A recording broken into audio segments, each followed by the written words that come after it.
안녕하세요. 한문 시간입니다. 오늘의 수업 주제는 새입니다. 새를 한자로 어떻게 나타내는지 알아봅시다. 먼저 미리 알아둘 한자 빠르게 살펴보겠습니다. 자, 이건 뭐였죠? 그렇죠. 많이 봤죠? 입구입니다. 입구. 자, 이거는 뭘까요? 이것도 봤던 겁니다. 자, 이거는 뭘까요? 그렇습니다. 자, 우리 산의 모습을 그린 뇌 산자입니다. 산자. 쓸 때 모습 한번 보세요. 일자, 니은, 일자 이렇게 써야 됩니다. 자, 움켜진 손 우리가 저번 시간에 했었죠. 어떻게 쓰죠? 자, 이런 모습. 나무에 달려있는 열매를 움켜잡는 모습이었죠. 자, 그래서 이 움켜잡는 손은 우리가 저번에 이렇게 해서 이런 식으로 표현했다. 손등을 그리고 손가락 3개를 그렸다. 그래서 손톱조, 손조라고 한다고 했었죠. 이 손이 나오면 어떤 손? 움켜잡는 손이라고 했습니다.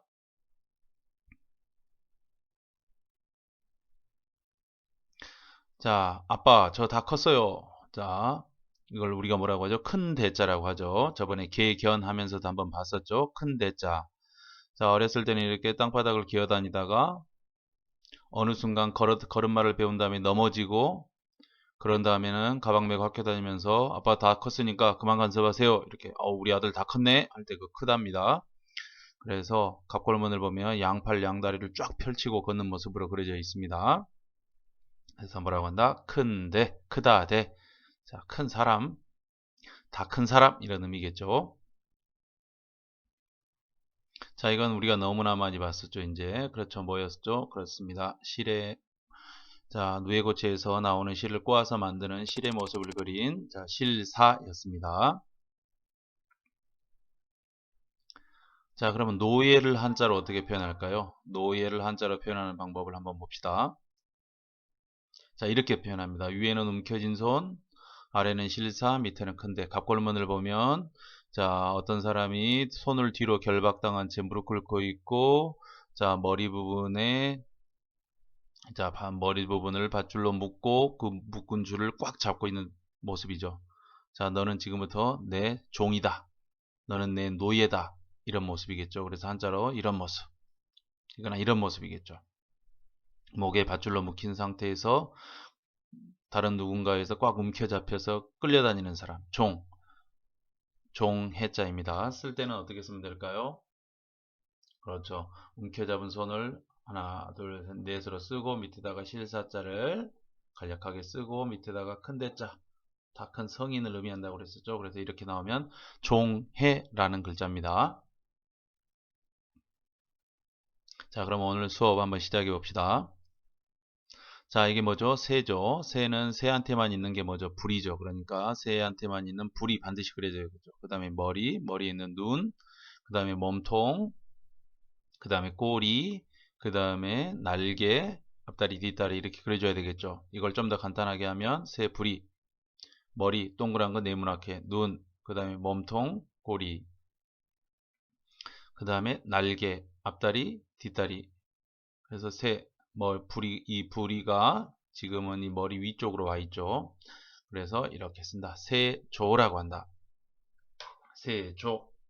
쓸 때는 어떻게 쓸까요? 먼저 부리 쓰고, 그 다음에 일자 쓰고, 그 다음에 머리통 그리고, 눈 그리고, 그 다음에 빼기 쓰고, 다시 기억한 다음에 시옷 첫 번째, 두 번째, 두 번째, 두 번째라고 쓰면 되겠죠.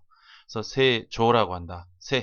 날아다니는 새. 사람들이 새를 봤을 때, 쟤는 날아다니면서 너무 좋겠다. 그래서 세조, 그랬겠죠. 세조. 다시 한번 써볼까요? 자, 잘 쓸 줄 알아야 됩니다. 자, 먼저 불이 쓰고, 일자 쓰고, 그 다음에 기역, 빼기, 기역, 시오 첫 번째, 두 번째, 두 번째, 두 번째. 이렇게 쓰면 됩니다. 자, 세조 꼭 한 번씩 써보기 바랍니다. 자, 세조라고 했었죠? 자, 두 글자를 한번 보세요. 어떤 데가 차이가 있죠? 그렇죠. 눈이 있냐 없냐의 차이죠. 그래서 눈이 안 보이는 이거는 까마귀오라고 합니다. 까마귀가 너무 까매서 눈이 잘 안 보인다. 뭐 이런 식으로 기억을 하면 되겠죠.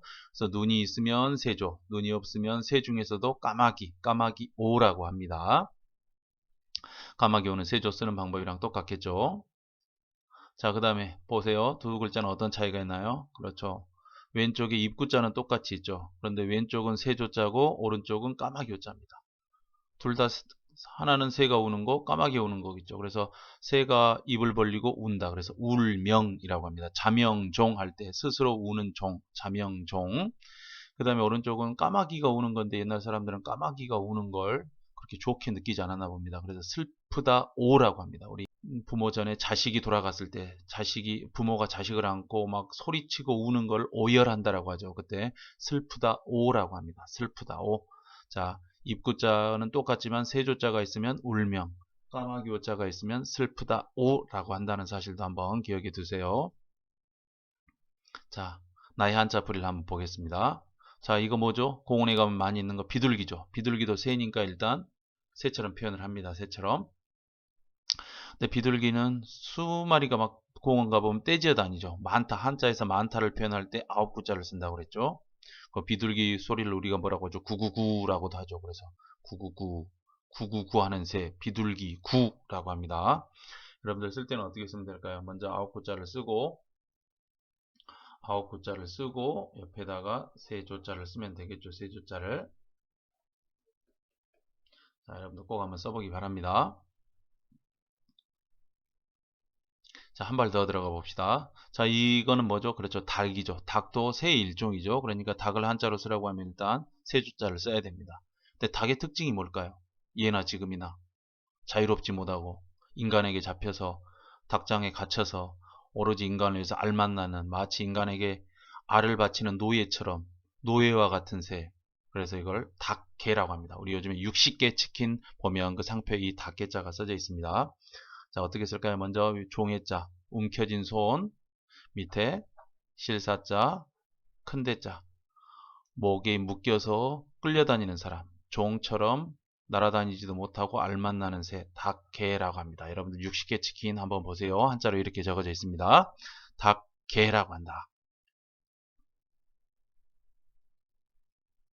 자, 한자를 그림으로 또는 그림을 한자로 한번 생각해 봅시다. 자, 이거 우리가 뭐라고 하죠? 이런 거 바다 한가운데 우뚝 솟아 있는 거, 산처럼 솟아 있는 걸 뭐라고 하죠? 그렇습니다. 우리 섬이라고 합니다.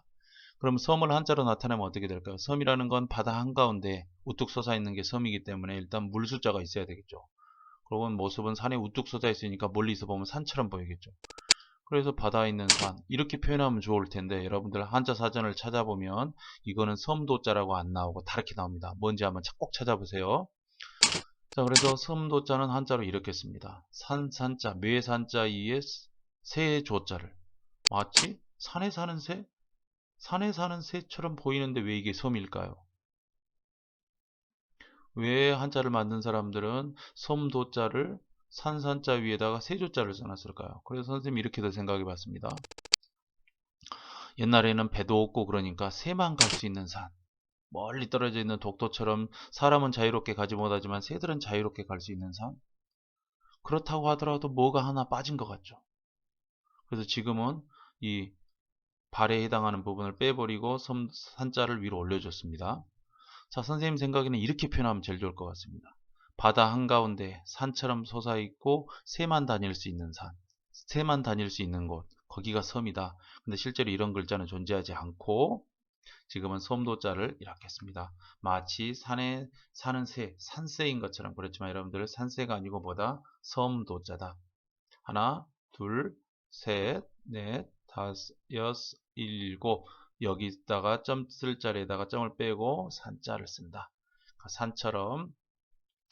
자, 선생님 생각에는 이렇게 쓰는 게 섬을 나타내는 게 가장 좋을 것 같은데, 자, 섬도자를 표현하는데 물이 쓰이지 않는다라는 사실, 좀 슬픈 사실이죠. 그래서 여러분들 이런 식으로 좀 기억해 줬으면 좋겠습니다. 자, 섬, 새들만 자유롭게 왕래할 수 있는 곳. 근데 모양은 바다 한가운데 산처럼 솟아있는 곳. 근데 지금 한자에는 물 숫자는 없다. 이렇게 기억해 주면 좋겠습니다. 자, 하나 더 봅시다. 자, 이 글자는 뭐 이 그림 보세요. 자, 조선시대 선비들이 방에 많이 걸어뒀던 그림입니다. 뭐가 있죠? 오리죠, 오리. 오리들이 있죠. 왜 이런 오리 그림을 그려놨을까요? 한자로 오리를 이렇게 씁니다. 오리도 새는 새니까 새조자 쓰고 요 글자를 씁니다. 오리 앞자라고 합니다. 이게 무슨 글자냐? 갑자입니다. 갑자. 우리 갑과 을이라고 할 때 60갑자에서 갑을 병정. 60갑자의 맨 첫 번째 1등 이런 뜻입니다. 그래서 1등, 올이라는 게 1등, 갑, 첫 번째라는 뜻의 색이 때문에 과거에서 1등 나라, 과거의 갑과의 극제라 이런 의미에서 이렇게 듭니다. 그러니까 한자를 가지고 이 그림도 해석할 수 있는 겁니다. 자, 이런 왜 오리 그림을 그렸을까? 오리가 갑 1등하는 새라서 그래서 과거의 1등하라는 의미로 이렇게 그렸습니다.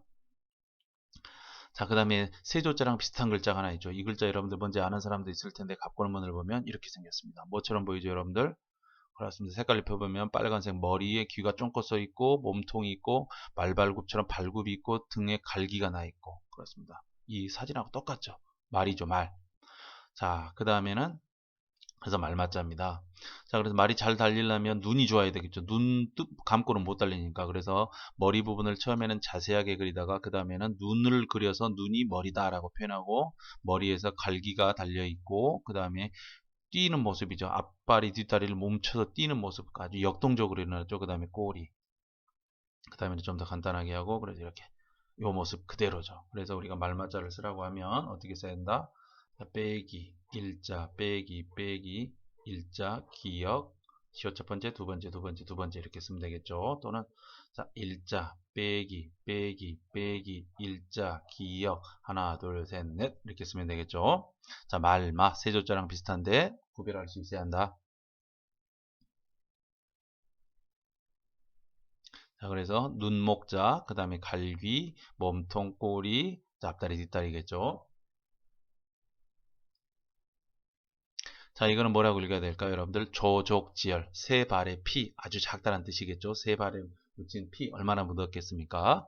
아주 작은 양을 한자로 조족지열이라고 한다. 그 다음에 이건 뭐죠? 그렇죠. 계명구도라고 합니다. 여러분들 고사성어인데 한번 꼭 찾아보겠습니다. 닭이 울고 개가 훔친다 이런 뜻인데 뭔지는 한번 여러분들 꼭 찾아보기 바랍니다. 계명구도. 자, 말맞자와 오늘 세조자였습니다. 비슷하지만 여러분들 구별할 수 있어야 한다. 말이 역동적으로 뛰는 모습하고 비슷하죠. 세조자 한번 꼭 오늘 기억해 보기 바랍니다. 자, 오늘 내용도 공책에다 꼭 기록하면서 여러분들 보고 잘 이해가 안 되면 돌려서 보기 바랍니다. 자, 감사합니다.